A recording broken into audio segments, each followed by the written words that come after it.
آدم ربایی جرم کمی نیست، اونم یه مأمور اطلاعاتی. اقبال پا قشنگه یادتون من؟ نرید! خدا تا حالا اسکوت پوشم هم نخورده. شما ببینی خودشه یا نه؟ فکر نمی کردم خودتو اینجوری اسیر بکنی. ببین ما قاتل نیستیم. مطمئنی خودشه؟ نه. که فاقو را زر آورده اینجا.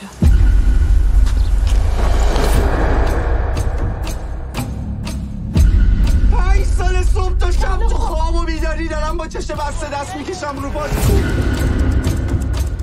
ماشین چه خبره؟ آقا چیز خاصی نه.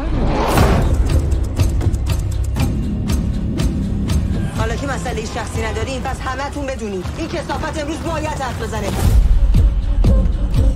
هر چقدر جلو سر بری بیشتر هم فرو میری. آخرش همتون هم غرق میشیم. من خودم زن و بچه دارم میفهمم چی داری میگی. ببین با من چیکار کردی که صفت آشغال.